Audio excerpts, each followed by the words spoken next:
What are the reasons for writing scientific papers? Scientific papers are the essential source of supply of medical knowledge. Through writing papers, you can share your experience with other scholars and also remain up to date with the current literature. In addition, the number of publications is often used as a barometer of an academic caliber of an individual, department, university, and country. As a result, research productivity is held in high regard by the academic community. Like deaths and taxes, writing papers cannot be avoided as you are a scholar. So its pressure and demand have given reason to the saying, publish or perish. ¿Cuáles son las razones por las cuales es importante escribir artículos científicos?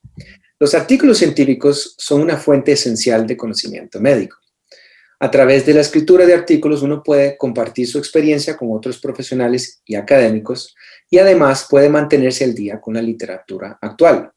Más aún, el número de publicaciones muchas veces es utilizado como un barómetro de la calidad del del calibre académico de un individuo, un departamento, una universidad y hasta un país. Por lo tanto, la productividad de investigación se toma muy en cuenta en la comunidad académica. Como se dice, la escritura de artículos es inevitable si se es académico y es tanta su demanda y presión que ha dado pie al dicho publica o perecerás. As you may know, this is Dr. Joseph Loesch. He wrote the first paper on transjugular intrahepatic portal cable shunt, that is TIPS, in the American Journal of Surgery in 1971. Since his report, the TIPS procedure has replaced the conventional shunt procedure for the treatment of portal hypertension. Dr. Joseph Loesch invited me to the 1993 Western Angiographic and Interventional Society meeting held in Portland, Oregon, and asked me to present 2 talks. It was my first time meeting him at Dr. Institute and also my first time to give a talk in an international meeting. So I asked him, how did you know of me? And what made you decide to invite me to this society? Because most of the invited speakers were relatively old and renowned. And he replied, I read your articles published in Radiology, and no one in Western countries does lacrimal stent placement. Since then, as my mentor, he has taught me and persuaded me to pursue the process of innovation and discovery. 3 years before he died, I asked him to give me his word of wisdom for Korean junior radiologist. This was his reply. I will read this one. In my life, I have learned to have an open mind, listen to others, and learn from others' experience. In my patient work, I have always thought how to improve the present techniques and devices. In teaching, I always shared widely my ideas and experience by lectures, publishing papers, and writing books so that others could learn and improve their practice. Como pueden saber, el Dr. Joseph Roche publicó el primer artículo del procedimiento TIPS en el American Journal of Surgery en 1971. Desde entonces, el TIPS ha sustituido los shunts quirúrgicos en el tratamiento de la hipertensión portal. En 1993, él me invitó a dar 2 charlas en la reunión del Western Angiographic and Interventional Society que se realizó en Portland, Oregon. Esa fue la primera vez que lo conocí a él y el Instituto Dotter donde trabajaba. Además, fue la primera vez que me invitaron a dar charlas en una reunión internacional. Todos los expositores eran relativamente más viejos y mucho más reconocidos que yo. Y le pregunté al doctor Roche, ¿cómo fue que usted supo de mí? ¿Y qué lo hizo decidir invitarme a esta reunión? Él me respondió, leí sus artículos publicados en la revista Radiology y nadie coloca stents lacrimales en países occidentales. Desde entonces, él se convirtió en mi mentor y me impulsó a perseguir un proceso de innovación y descubrimiento. 3 años antes de que falleciera, le pedí que me regalara unas palabras de sabiduría para radiólogos intervencionales jóvenes en Corea. Esta fue su respuesta. En mi vida he aprendido a tener una mente abierta, escuchar a otros y aprender de la experiencia de otros. En mi trabajo con pacientes, siempre he estado pensando cómo mejorar los equipos y las técnicas actuales. Y en la enseñanza, siempre compartí ampliamente mis ideas y experiencias en mis charlas, publicando artículos y escribiendo libros para que otros pudiesen aprender y mejorar su práctica. In 1994, I visited Dr. Castaneda Zuniga at the University of Minnesota to observe the clinical and research activity for 1 week, right before 1994 RSNA conference. Dr. Castaneda Zuniga was the chairman at the Department of Radiology, and he had many papers published in radiology. So even though that was my first time, I really want to see him.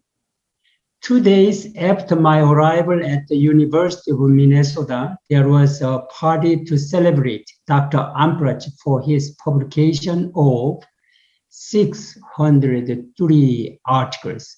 I was shocked and asked the secretary for a copy of his publication, which was as thick as a book. This is Dr. Ambrach's, and this is his data.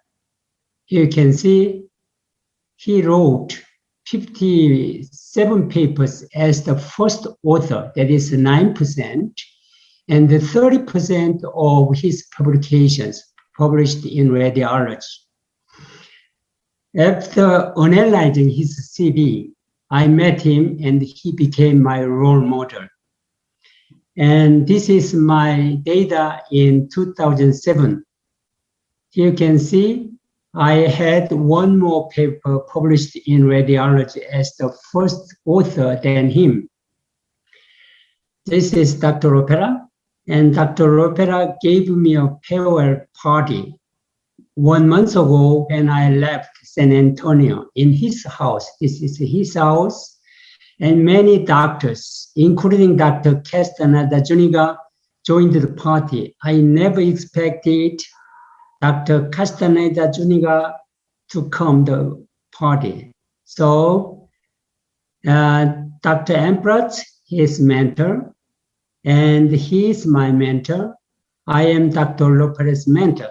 So mentorship is like a relay race where the first runner passes the baton to the second runner.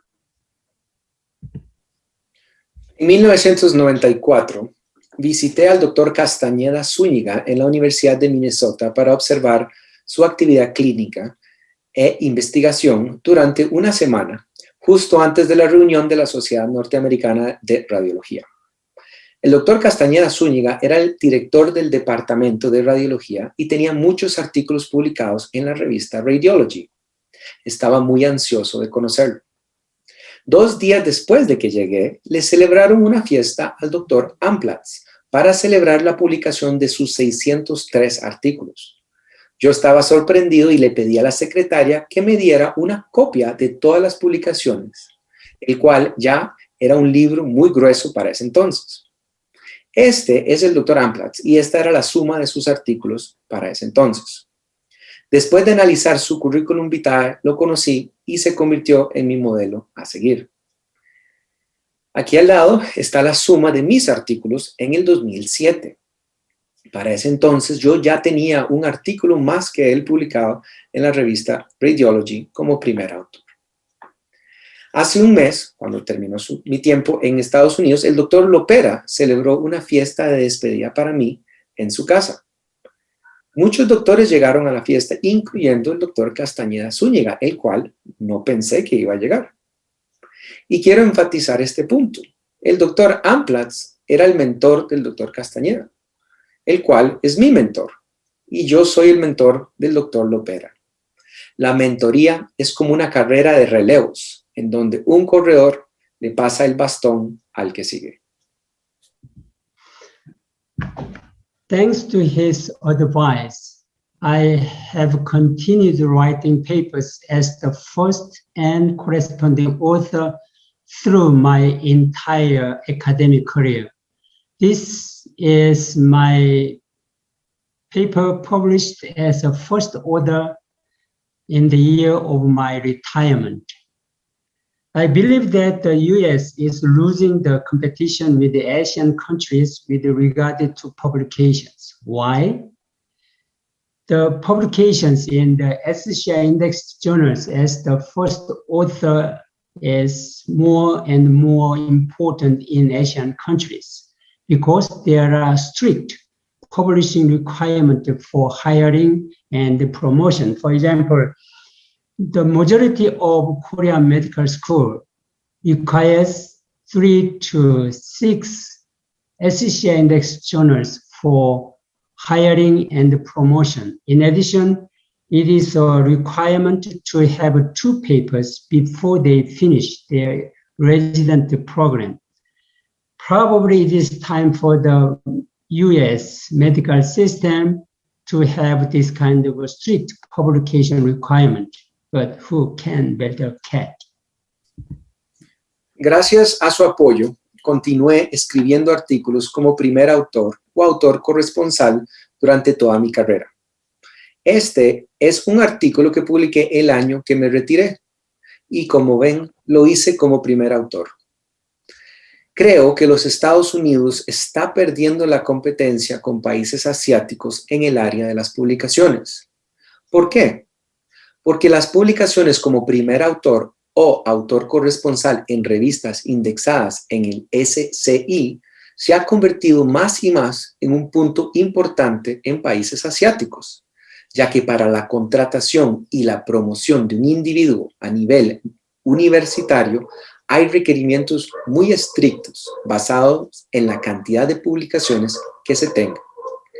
Por ejemplo, en Corea, la mayoría de las escuelas médicas requieren de 3 a 6 artículos para considerar una promoción. Adicionalmente, es un requisito que los residentes tengan 2 artículos publicados antes de que puedan concluir su programa de residencia. Posiblemente se debería tener este sistema tan estricto en los Estados Unidos. Pero, ¿quién va a querer echarse esa pelea? Okay, so publications are critical for successful research as well as in academia. I'd like to ask a question to Dr. Sofia Gamboa, is from Argentina.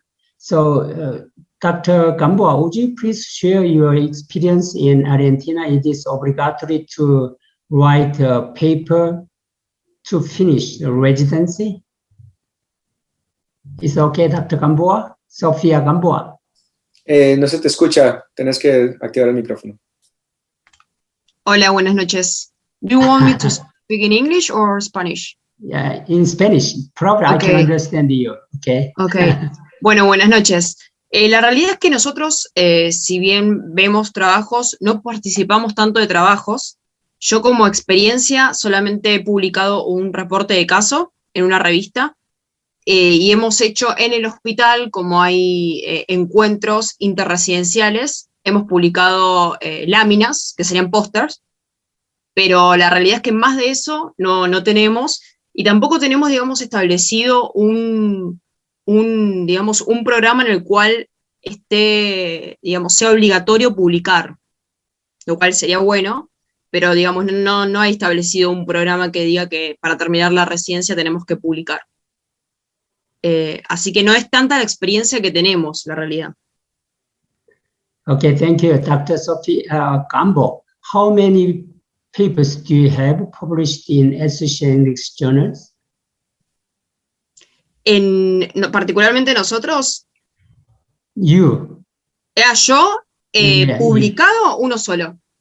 Solo. Oh, you have one. That's Sí. good. Thank you very much for sharing your experience. No, Okay. nada. Patients, experimental animals, theoretical concept can be the object of medical scientific papers, but they should have originality with any meaningful new information, scientific merit, and interest to readership. Please keep in mind, originality, scientific merit, and interest to readership are three basic elements in writing papers. I'll repeat this one 3 times. En resumen, las publicaciones son críticas para la investigación exitosa, al igual que para la academia. Los pacientes, los experimentos animales y los conceptos teóricos todos pueden ser temas de artículos médicos, pero deben de ser originales, deben de tener mérito científico y deben ser interesantes para los lectores. Por favor, recuerden, originalidad, mérito científico e interés a la lectura. Estos son los 3 elementos básicos. There are different types of medical scientific papers, such as original article, review article, case report, and brief note and letter to the editor. Today, I'd like to teach you how to write the original article. Original article is designed to answer a specific question. Hay diferentes tipos de artículos, incluyendo artículos originales, artículos de revisión y reportes de caso, y otros como notas cortas y cartas al editor. Pero mi objetivo es enseñarle a los estudiantes a que escriban artículos originales. Los artículos originales están diseñados para responder una pregunta específica. Basic structure of the original articles include abstract, introduction, materials and method, result, and discussion. It is better to write the abstract after having written the other sections because it is a summary of them. La estructura básica de un artículo original incluye el abstracto, la introducción, materiales y métodos, resultados y discusión. Siempre es mejor escribir el abstracto después de haber escrito las otras partes, ya que muchas veces es un resumen de todo lo demás. This is my paper published in Radiology. That was my first paper. Here you can see in abstract and introduction and materials method with a table.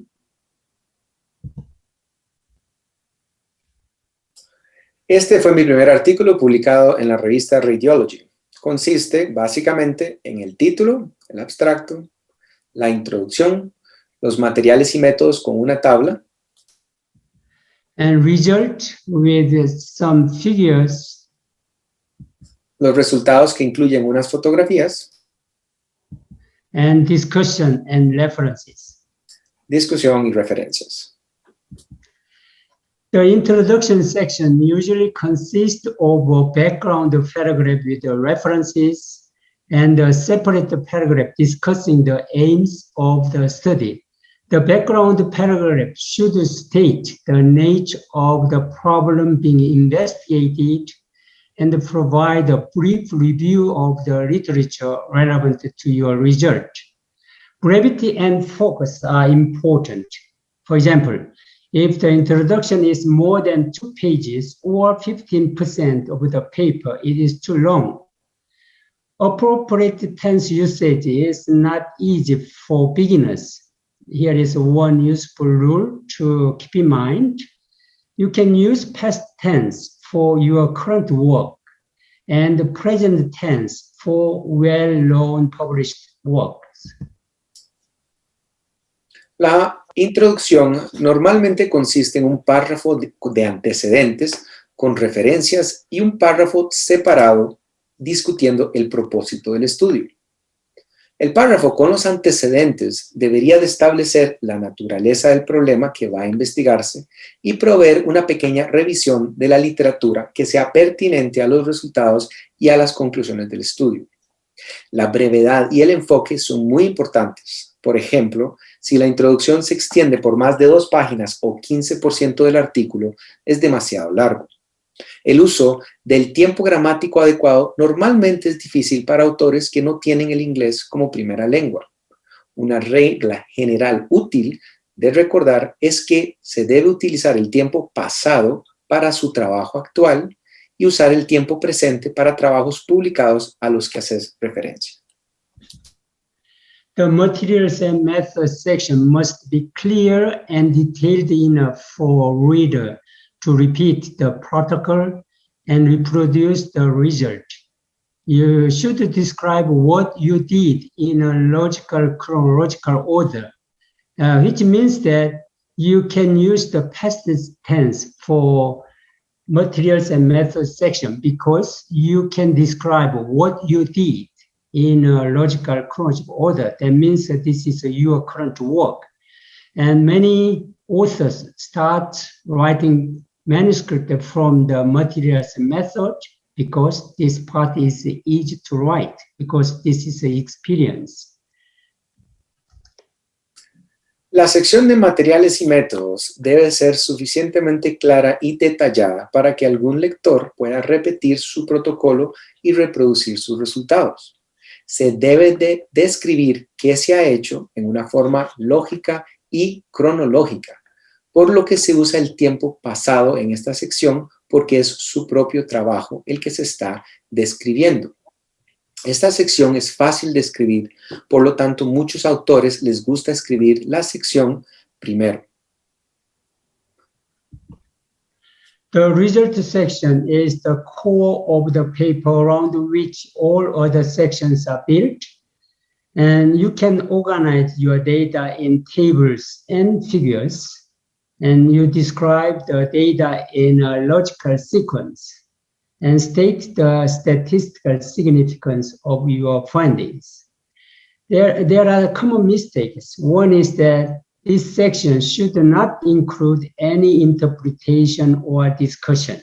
Please keep in mind, don't describe your interpretation or discussion in the result section. Just describe the data or findings in a logical sequence. This section should not include any cases or techniques that are not described in the materials and methods section. In other words, the results should be mirror of the materials and method. I'd like to reiterate, don't describe any interpretation section in the result, and the results should be mirror of the materials and method. La sección de los resultados es el núcleo de su artículo, alrededor del cual todas las otras secciones se construyen.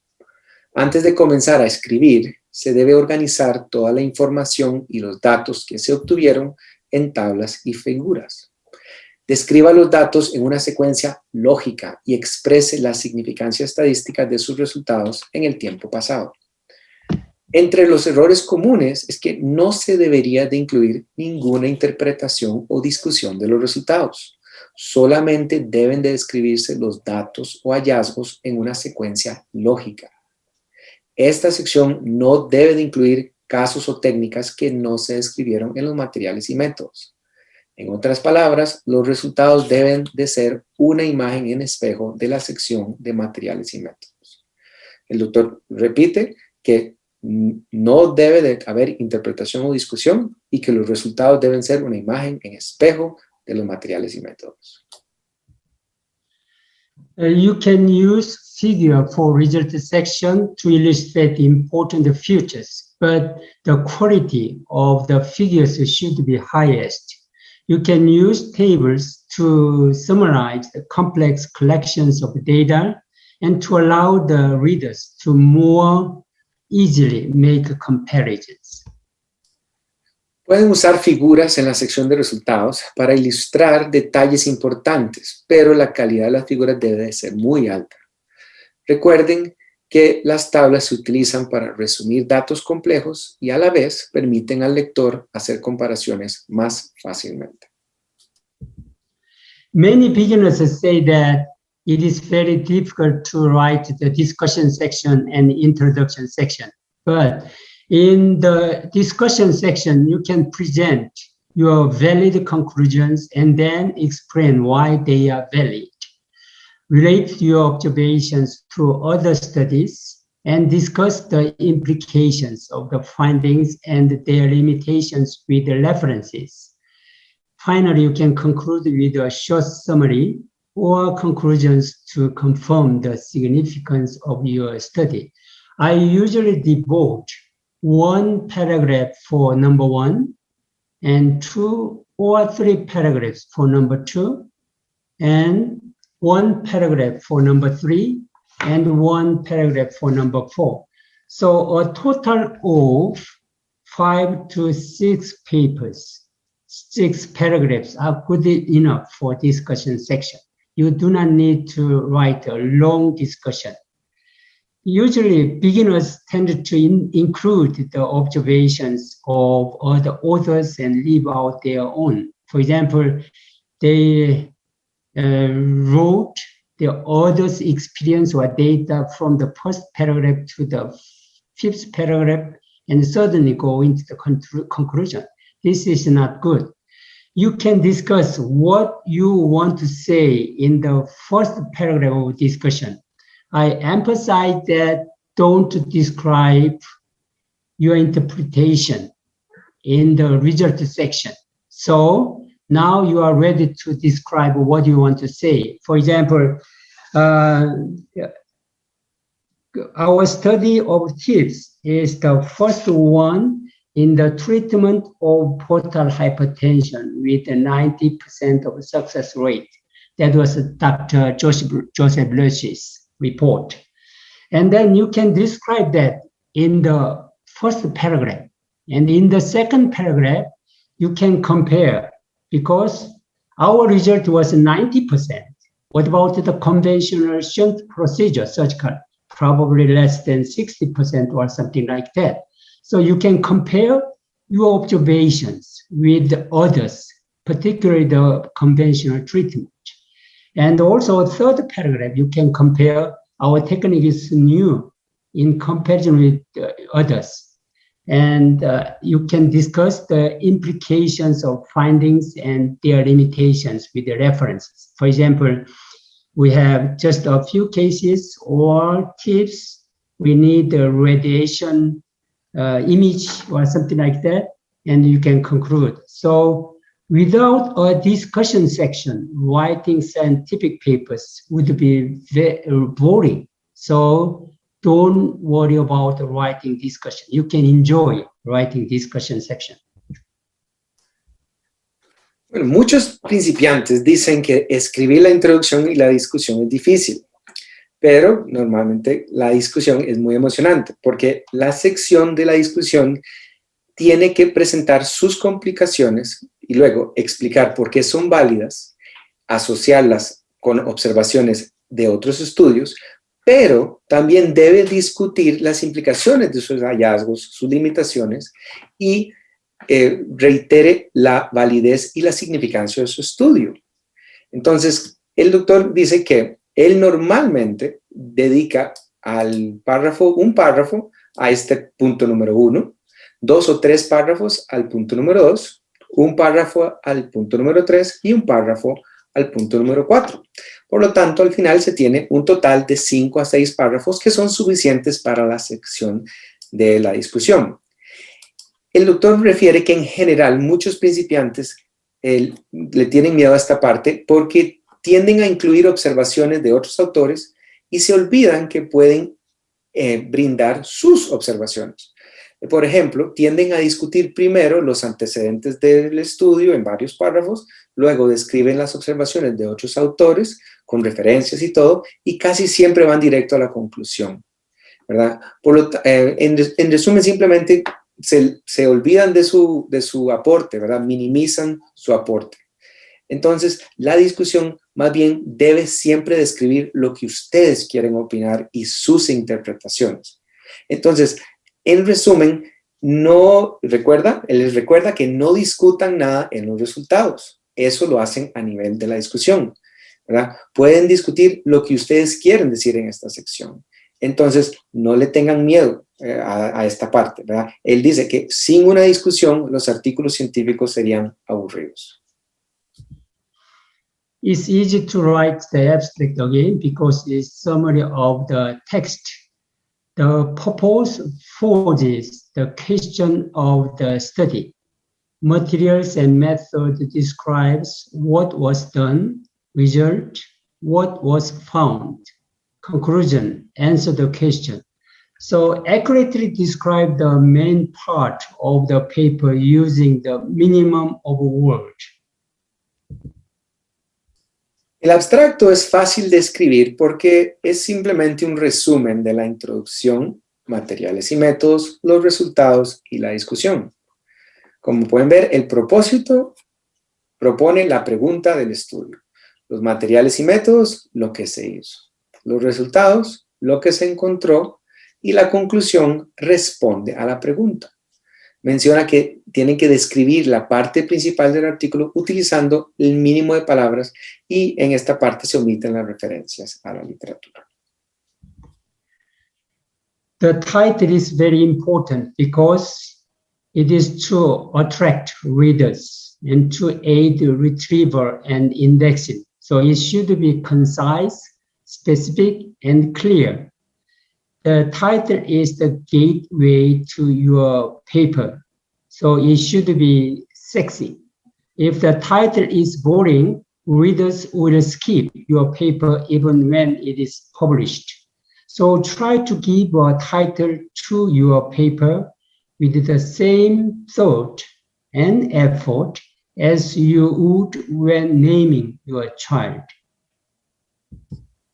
El título es muy importante porque es para atraer a los lectores y ayuda en la búsqueda y a la hora de indexarse.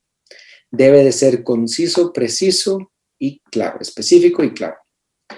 Es como el portal o la puerta de entrada a su artículo. Si el título es aburrido, los lectores van a ignorar su artículo. El título debe ser sexy y claro. Dele a su artículo un título que atraiga miradas.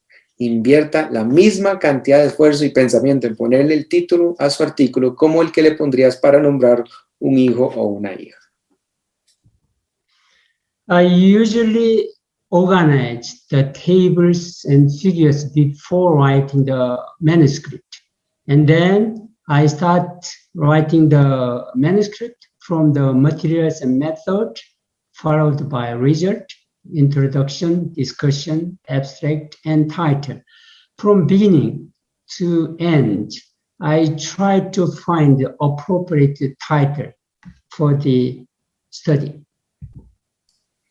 Entonces, en resumen, normalmente comienzo diseñando las tablas y las figuras antes de comenzar el artículo. Luego, escribo los materiales y métodos, seguido de los resultados, la introducción, la discusión, el abstracto y finalmente el título. Por supuesto que trato de ir buscando el título apropiado desde el principio del proceso de la escritura. Now you've finished one manuscript, so ready to submit, but you have to sit down to make sure that you had met every specific requirement of your target journal, including the instructions, the references, figure legend and figures, abbreviations and numbers, mistake and inconsistencies. If you are too tired to do that, ask one of your co-authors to review your paper closely to make it short and concise and to check the requirement. Probably by the time you proofread your own work, your brain already knows the destination. So if you repeat, and then you cannot find the mistake. Particularly, you cannot check the numbers because your brain has already knows the destination. Ahora que ya terminaste de escribir el artículo y estás listo para enviarlo al proceso de submisión a una revista, a esta altura probablemente ya estás cansado del artículo, pero tienes que asegurarte de cumplir todos los requisitos específicos de la revista en la que quieres publicar. Entonces, si estás muy cansado para poner tanto esmero en esta parte, pídale a uno de sus coautores a que se siente a revisar el artículo con cuidado y le haga los cambios necesarios para hacerlo más corto y conciso, y que a la vez revise las referencias, las abreviaciones y las leyendas de las figuras para buscar errores e inconsistencia. Él menciona al final que al momento de releer su propio trabajo, su cerebro ya sabe el destino. Y lo que quiere decir con esto es que como uno ya conoce también el artículo, le cuesta a uno ver los errores, especialmente los errores en los números, porque uno ya sabe qué es lo que está y entonces no logra ver los errores. Entonces es bueno que una segunda persona observe el trabajo. This is a homepage of radiology. You can submit through the homepage. After clicking the submission, you can upload your manuscript. Para el proceso de someter un artículo para consideración en una revista en internet, voy a utilizar la revista Radiology como ejemplo. Aquí está la página de Radiology. O sea, después de hacer clic en el botón de someter, puedes hacer el upload del artículo. And then they will ask you to upload the title page, transfer of copyright agreement, and certificate of submission, financial interest, and authorship. Generalmente le van a solicitar la página de título del artículo, la asignación de derechos, el certificado de exclusividad, la declaración de financiamiento y los autores y coautores. When you submit your paper, it will be read by one of in-house editors, usually the editor-in-chief, who decide whether it should be sent for peer review. If your paper is accepted for review, then it is sent out to reviewers, asking them for their review within a specific period, usually 2 to 3 weeks. How early can you expect to receive the editor's decision? It is different from journal to journal, but a fair range of time is from 4 to 12 weeks. Normalmente cuando sometes un artículo para consideración en una revista, primero va a ser leído por uno de los editores de la revista, generalmente el editor jefe, el cual va a decidir si se debe enviar o no para el peer review o la revisión de pares. Si su artículo fue aceptado para revisión, se envía a 2 o 3 revisores externos, a los cuales se les va a pedir que revisen el artículo dentro de un periodo específico, normalmente 2 a 3 semanas. ¿Qué tan rápido pueden esperar la decisión del editor? Pues depende de la revista, pero un rango aproximado normalmente va entre 4 a 12 semanas. When your manuscript is delivered to the reviewers, they judge whether the manuscript merits publication and provide constructive criticism for the authors. So they evaluate your manuscript on its originality, scientific merit, and interest to readership. Please keep in mind again, the originality, scientific merit, and interest to readership are the 3 basic elements in writing papers. Cuando su artículo se le entrega a los revisores, ellos van a juzgar si amerita publicación y van a proveerle con críticas constructivas. Los revisores evalúan su artículo basado en su originalidad, mérito científico e interés a los lectores. Y luego deciden si lo aceptan para la publicación. Tengan siempre en mente que la originalidad, el mérito científico y el interés a los lectores son los elementos claves de cualquier artículo original. If your manuscript is accepted, you reply to the comment and return the copies of the revised text as soon as possible. Some comment from the reviewers may be tedious and even irritating, but you should be willing to accept reviewers' suggestions.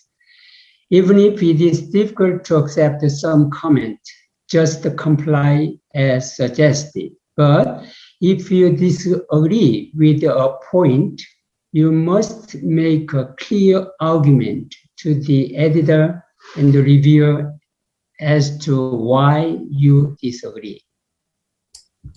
Cuando su artículo es aceptado y te envían comentarios, responda a los comentarios y devuelva las copias del texto revisado tan pronto como sea posible. Esto puede ser muy tedioso y hasta irritante, pero debes de estar dispuesto a aceptar las sugerencias. Aun cuando sea difícil de aceptar algunos comentarios, es muy sabio acceder a lo que se sugiere. Pero, si del todo no estás de acuerdo con un punto en particular, explíquele al editor y al revisor sus razones. Here is an example. The second review asked us to describe the pattern of structure in the abstract, but we replied like this. We already described the above pattern to the side of the new structures in the text. That was page 6. We are afraid that it would be too long if we present it in the abstract, even though it is condensed. So the reviewer accepts our opinion. You have to reply the comment in a point-by-point fashion. For example, this is a point-by-point fashion. Aquí hay un ejemplo. El segundo revisor pidió que describiéramos en el abstracto el patrón de nuevas estrecheces que se formaban después de la colocación de un stent. Pero nosotros no estuvimos de acuerdo con esta solicitud y en respuesta a su comentario discutimos que ya habíamos descrito el patrón en el cuerpo del artículo y que nos parecía que el abstracto iba a extenderse demasiado si lo incluíamos ahí. Entonces, es importante que noten cómo se deben de responder a los comentarios en forma puntual, punto por punto. There are more than 80 comments from 3 reviewers for my first manuscript accepted by Radiology for the first time. So I still vividly remember how difficult this was. So some comments were very difficult for me to reply. Two problems. One was that there are too specific. The other was that my English was not good at the time. So some comments seemed to be very nitpicking, but it is absolutely true that reviewers' criticism improved the quality of the paper. So after my first manuscript published in Radiology, it was not like mine, it was others. Este fue mi primer artículo publicado en Radiology. Como pueden ver, hubo más de 80 comentarios por parte de los revisores. Todavía recuerdo vívidamente lo difícil que fue. Algunos porque eran comentarios demasiado específicos o exagerados. En el momento fue difícil en parte también porque mi inglés no era tan bueno. Pero, por el otro lado, es absolutamente cierto que las críticas de los revisores tienden a mejorar la calidad en general de los artículos. Pero, al final, con tanta corrección, pues no lo sentí tanto como mi primer artículo, sino que era un artículo de muchas personas. Your manuscript, your paper could be rejected by the journal in-house editor. Was that? This is an example. This was mine. The editors have discussed your manuscript at our weekly meeting, and the consensus is that it will not achieve sufficient priority to warrant publication. Anyway, it was returned to me within 3 days. What are the reasons for rejection by the in-house editor? your manuscript is out of the scope of the target journal. Second, your manuscript is a poorly prepared one. So most journal editors will not want their reviewers to waste their time in reviewing such manuscript. Su artículo podría devolverse en unos cuantos días, directamente del editor de la revista, pero si esto ocurre es porque fue rechazado. Las razones para el rechazo puede ser que su artículo está fuera del rango o los intereses de la revista, o que el artículo fue preparado de una forma muy pobre. Muchos editores de revistas no van a querer que sus revisores externos pierdan el tiempo revisando artículos como estos. When your paper is rejected, it's okay, because needless to say, most prestigious journals can only accept a very low percentage of submission because of lack of space. For example, radiology accepts just 20% of the submission. So try not to be discouraged too much because your paper is rejected, since this is inevitable as the beginner. But you should develop a thick skin for rejection, and you should be willing to learn from your mistakes or failures. It's okay to be rejected, but try to learn from your mistakes and failures. Si se le rechaza el artículo, pues bueno, está bien. Sin duda, las revistas más prestigiosas solamente pueden aceptar un porcentaje muy bajo de todos los artículos que se someten, principalmente por falta de espacio. Por ejemplo, Radiology acepta como el 20% de las revistas de los artículos que recibe. Pero intente no quedar muy descorazonado si su artículo se rechaza, ya que esto es hasta cierto punto inevitable cuando se es principiante. Entonces debes desarrollar como un callo para manejar el rechazo, pero siempre debes de estar muy dispuesto a aprender de sus errores y sus fracasos. I analyzed our 20 papers rejected by Radiology. You can see 70% of the rejection was due to lack of originality, 20% lack of scientific merit, and 5% lack of interest to readership, 5% lack due to poor English. Here is an example. The biggest hesitation I have in accepting this manuscript for publication is that the article is pretty marginal and add little to the field of radiology. That means a lack of originality. Realicé un análisis de 20 artículos nuestros que fueron rechazados por la revista Radiology. Pueden ver que el 70% de los artículos que se rechazaron fue por falta de originalidad, 20% por falta de mérito, 5% por falta de interés de los lectores y un 5% por un inglés pobre. Aquí hay un ejemplo de un comentario de un rechazo. De mi parte, la principal razón por la cual titubeo en aceptar este manuscrito para publicación es que el artículo es muy marginal y agrega muy poco al área de la radiología.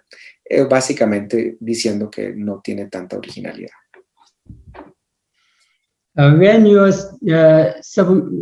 submit your rejected manuscript to another journal, you will have to change your manuscript according to the publication information of the journal, because the number of abstract and text are different from journal to journal, and also terms and reference styles are different from journals to journals. Cuando su artículo se rechaza por una revista, siempre puedes someterla a consideración en otras. Por ejemplo, de Radiology al American Journal of Radiology, ¿verdad? Pero van a tener que cambiar el artículo para que se acople a los lineamientos de palabras, el abstracto, los textos y términos y las referencias de la revista nueva, ya que varía de una a otra. Are there any tips on increasing the acceptance rate and accelerating the rate of writing papers in English? The answer is yes. Here are 6 tips for writing papers from my experience. ¿Existen tips para aumentar la tasa de aceptación de artículos escritos en inglés? La respuesta es sí. Aquí hay 6 tips de mi experiencia personal para autores que no tienen el inglés como primera lengua. Okay, first, try to read as many as papers related to your study and take a note, the useful English phrases, and save it into your computer. These are some examples of useful English expressions for introduction and for materials methods saved in my computer. I had referred to these sentences many times until I finished the 30 papers in English. After that, these useful English expressions became mine. Primero, trate de leer la mayor cantidad de artículos relacionados a su campo y tomen nota de frases útiles en inglés y guárdelas en su computadora. Por ejemplo, estas son algunas de las frases que yo guardé en mi computadora para ayudarme con la introducción y los materiales y métodos. Durante el tiempo que duré escribiendo los primeros 30 artículos en inglés, siempre tenía que volver a ver estas oraciones para recordarlas. Pero después de eso, ya me tomaba mucho menos tiempo escribir un artículo en inglés porque el estilo de los artículos ya comenzaba a ser similar y me apropié de estas frases. Try to make a template. Here are 8 papers related to the retrievable expandable stent. Last week, you remember, I introduced you 8 generations of esophageal stent. The third generations and onward are retrievable expandable stent. To make the stent removable, I attached the nylon drawstrings at the upper inner margin of the stent. So that was a new idea. So I used the knowledge for the patient of esophagus and different organs. Just take a look at the titles of the paper from 1997 to 2011. Malignant esophageal strictures, tracheobronchial strictures, benign esophageal strictures, dog urethra and urethral strictures, and benign biliary strictures. What's the difference?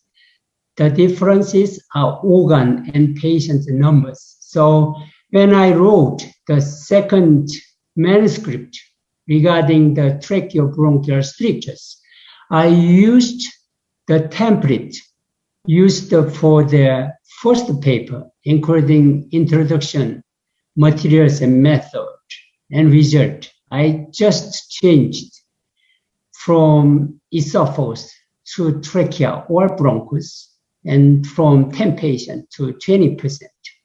So it becomes easier to write papers once you have your own working template.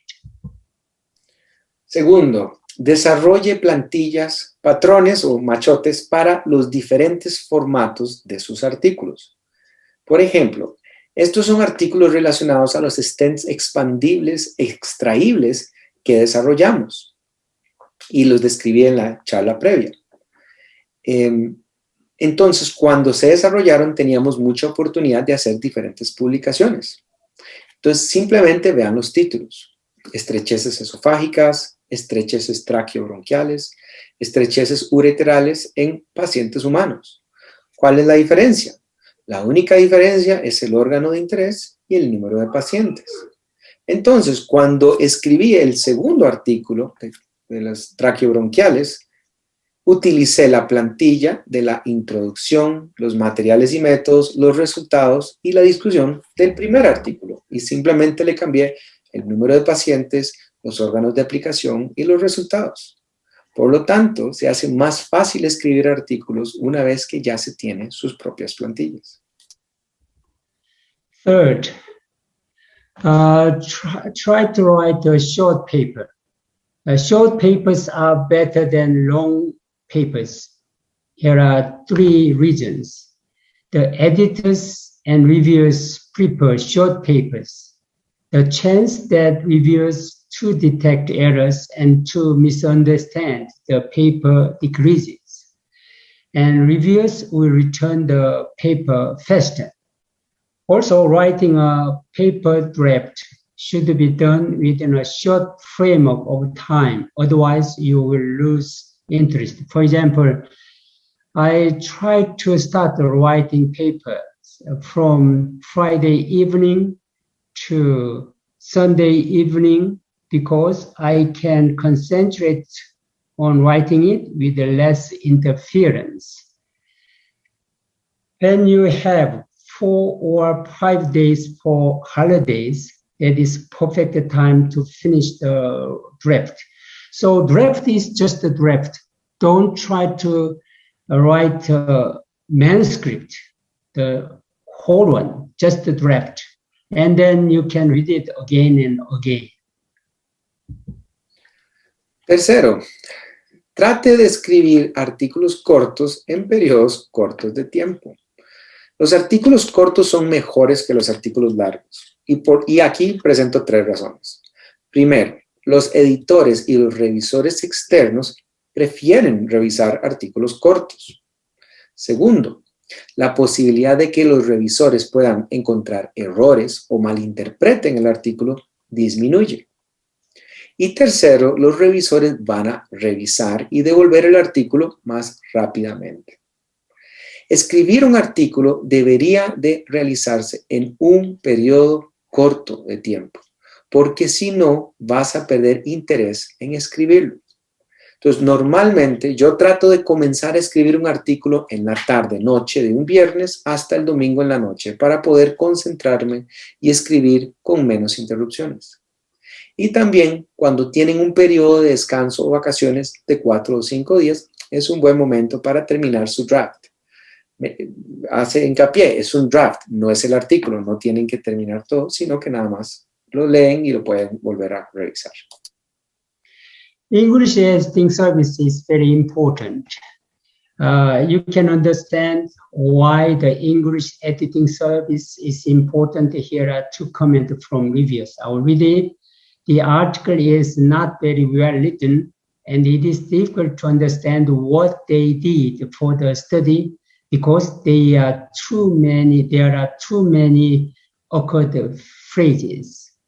This article needs reworking and English revision. In general, the writing is clear, but several phrases are not, which seems partly due to the fact that the authors are probably not English speaking. Nevertheless, the article could certainly be interesting, provided that revisions are made. By actively working with the English editing service, I was able to overcome some of my difficulties with English writings.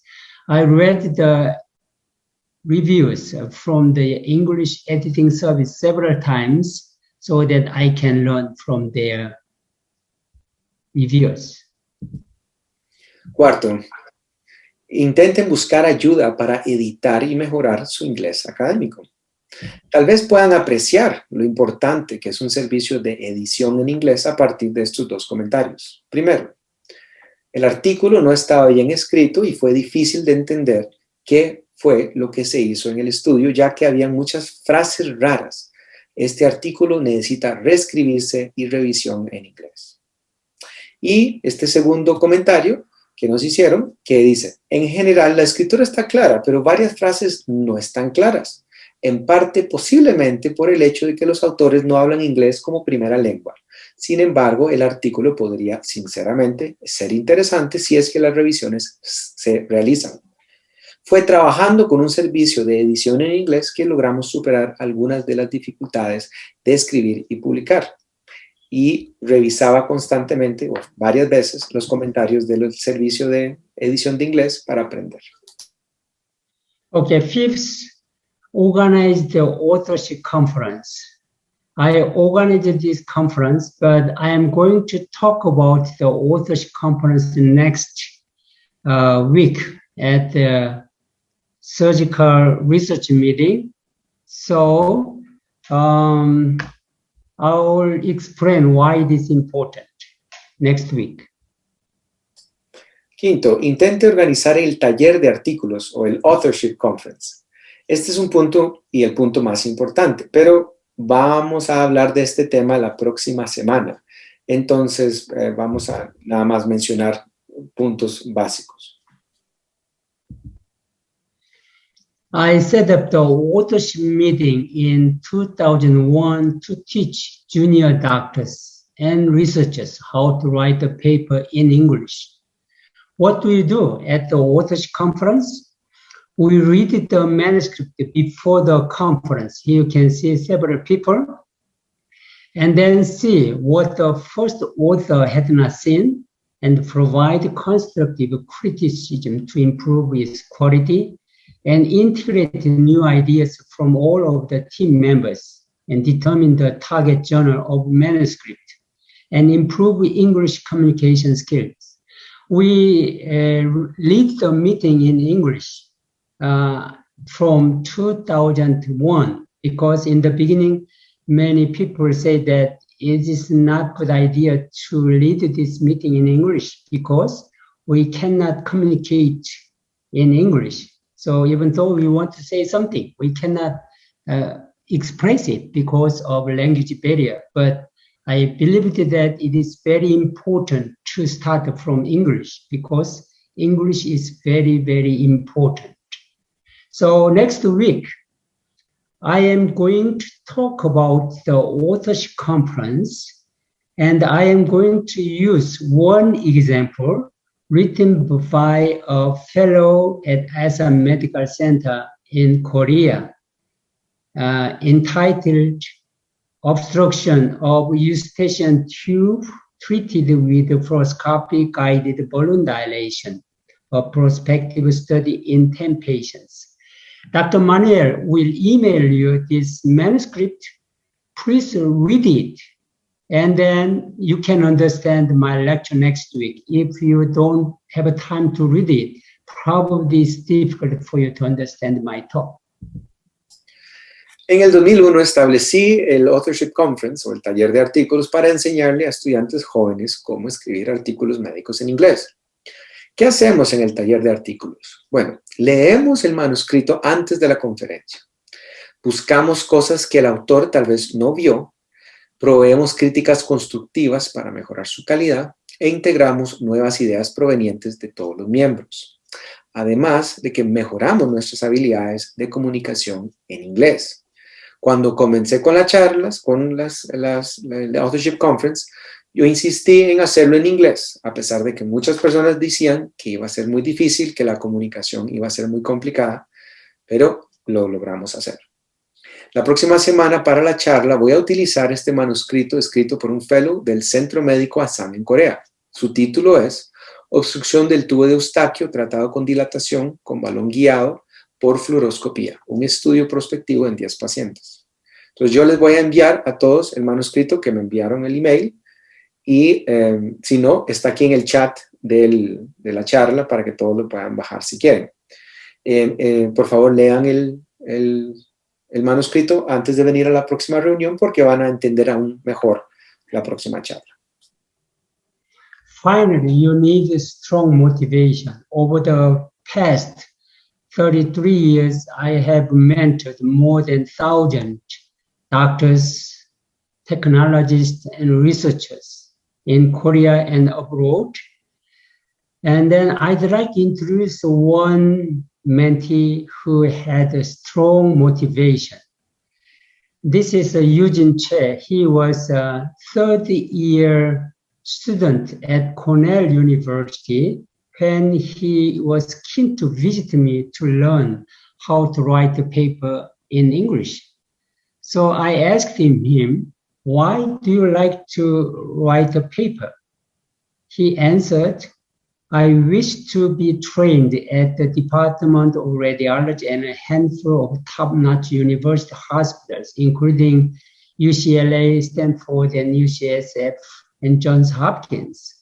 To be a radiologist in the United States is very competitive, and it will be a much help if I could have associate index papers.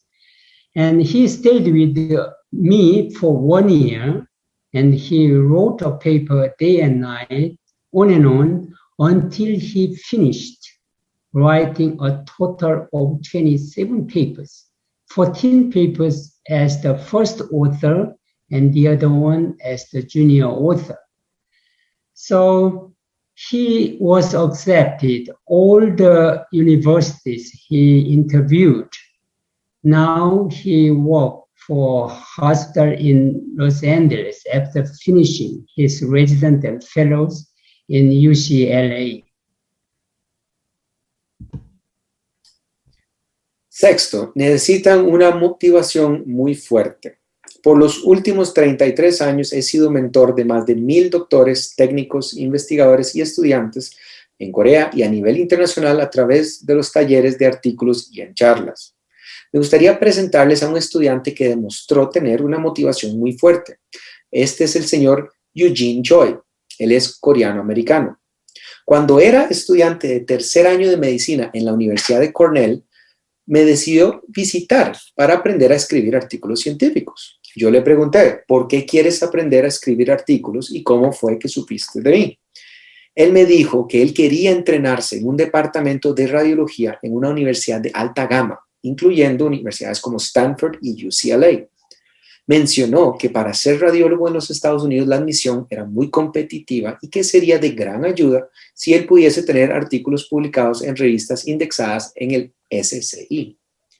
Durante el año que estuvo en mi departamento, escribió día y noche y terminó publicando 27 artículos.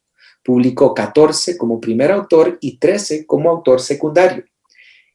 Fue aceptado por todos los hospitales a los cuales aplicó y hoy en día trabaja en un hospital en Los Ángeles después de haber terminado su residencia y fellow en UCLA. This is my first paper published in gastrointestinal radiology. And then I encountered 2 consecutive patients with hepatic artery aneurysm in 1987. Given that the radiological finding on hepatic artery aneurysm were few in the literature, I decided to write a paper on radiological evaluation and asked Korean radiologists if they had more cases. So there were 2 more cases, one from Seoul National University, the other from Wonkwang University Hospital. So to write this paper in English, first I met Professor Cho. This is Professor Cho of the Department of Physiology. He was not medical doctor. He was a PhD and had several papers published in SJ Index journals. He was the only doctor from my alma university who had published a paper in English in an SJ Index journals. So basic research was different from clinical research, but anyway, I've learned from him. After that, I visited Dr. Chae-young Park, who is the co-author from Seoul National University.